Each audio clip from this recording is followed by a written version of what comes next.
macam tak percaya, masih tak percaya. Akhirnya dapat tengok depan mata Jerunai ni, Jerunai Tuan Puteri itu sendiri pun. Jadi saya nak tanya dekat Cik Tommy sendiri, proses pembuatan Jerunai itu sendiri, siapa yang bertanggungjawab?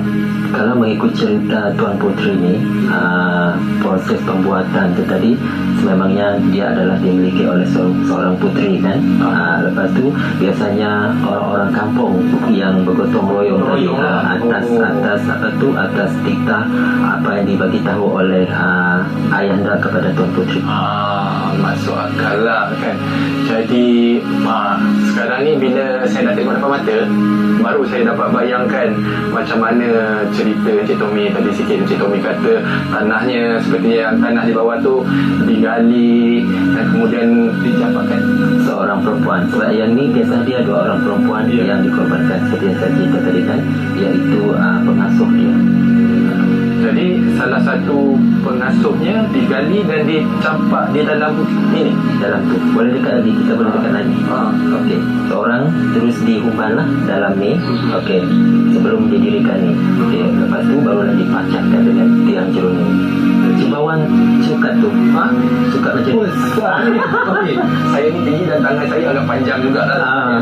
Tapi kalau mungkin dalam visual kita nampak saiz dia tak sebesar dan ni, tapi bila depan-depan mata nampak tak sampai. Tak boleh. Jadi korang boleh agak lah dia punya ketebalan dia tu macam mana ya, dan ketinggian dia tu saya tak boleh nak cakap macam mana lah. Korang kena datang sendiri kat sini kalau nak tahu.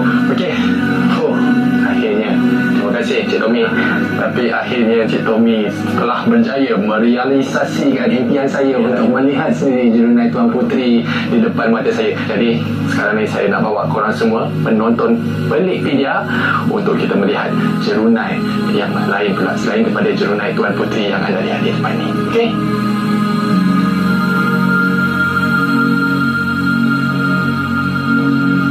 Tadi kita dah tengok Jerunai Tuan Puteri. Sekarang kita bawa korang semua pergi tengok Jerunai Basungau pula. Okey, jom. Okey. Jadi ini dia. Jom. Jadi ada. Lagi tinggi ni. Tinggi.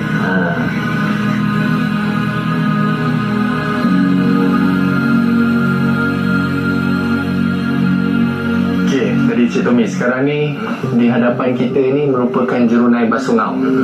Jadi boleh tak Cik Tommy ceritakan sikit apa pula kisah pasal Jerunai Basungau ni? Basungau ni adalah seorang perempuan. Okey, saat ni lain.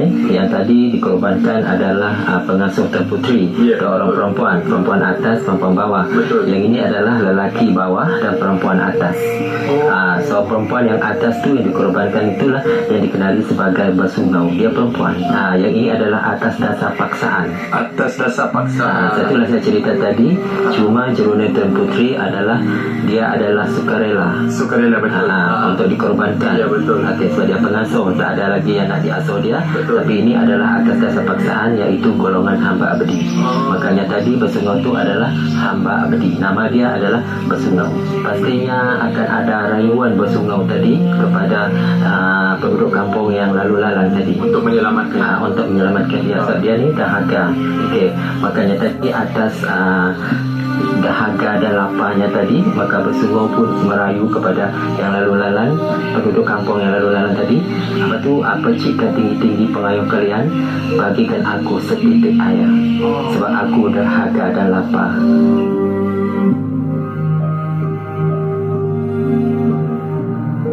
Kisah Jerunai ini menggambarkan sejarah kaum Melanau sebelum kedatangan agama-agama yang tertentu. Dikatakan proses pembuatannya sangat rumit. Lagi rumit corak ukiran dia tu, lagi tinggi status sosial individu yang dikebumikan. Dan kadang-kadang corak itu di atas berdasarkan permintaan si mati itu sendiri. Dan kini Jerunai menjadi salah satu warisan budaya yang sangat bernilai dan juga menjadi tarikan para pelancong.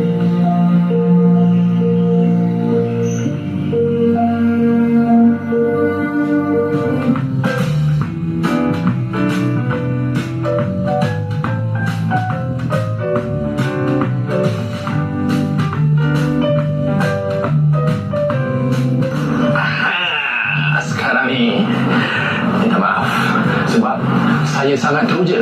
Ini adalah kali pertama saya berada di Bandar Muka.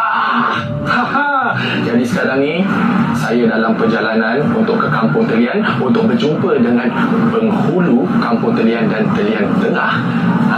Dekat situ nanti kita akan tanyalah kisah pasal Jerunai ini untuk kita kongsikan dengan anda semua penonton Pelikpedia. Kalau nak tahu, terus tunggu bersama dengan saya. Sikit je lagi nak sampai. Kalau daripada Bandar Muka ni ke kampung tu lebih kurang dalam 15 ke 20 minit macam tu. Okey?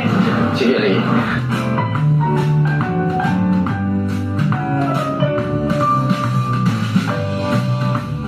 Okey semua, sekarang ni kita bersama dengan penghulu Kampung Telian Tengah, Cik Joanna.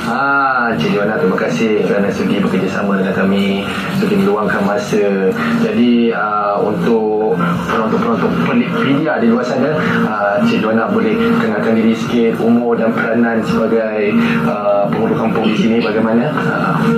Joanna alias Joanna Benca bin Luput, ketua masyarakat ketua masyarakat lebih dikenali dengan panggilan penghulu lah, untuk Kampung Telian. Saya ada 3 ketua kaum ataupun ketua kampung. Ketua kampung iaitu Kampung Telian Tradisi, Kampung Telian Tengah dan Kampung Telian Dulu. Jadi orang kata Cik Joanna ni merupakan memang orang lama lah. Jadi cuma Cik Joanna, fokus kita untuk episod kali ni adalah berkaitan dengan Jerunai. Saya nak tanya Cik Joanna dulu, macam dekat kampung ni dan lagi 2 kampung yang di bawah Cik Joanna tu, keseluruhannya ada berapa banyak Jerunai dekat sini? Okey, ni Kampung Telian. Kita di bawah saya ada 3 kampung. Kampung Tradisi Telian, Telian Tengah dan Telian Dulu. Pada masa ini masih ada 5 buah Jerunai. Macam seperti yang kita tahu, Jerunai itu sendiri merupakan satu peninggalan bersejarah yang patut kita hargai. Macam untuk kampung ini sendiri, ada tak macam langkah-langkah yang dilakukan untuk memelihara ataupun menjaga Jerunai yang masih sedia ada itu sendiri? Jerunai ini terletak dekat rumah orang kampung lah. Ada beberapa buah yang terletak dekat rumah itu sendiri. Maka penyelenggaraan tu kira nak jaga secara general memang untuk rumah itu sendiri yang terpaksakan. Tapi ada juga yang terletak dekat jauh dari rumah.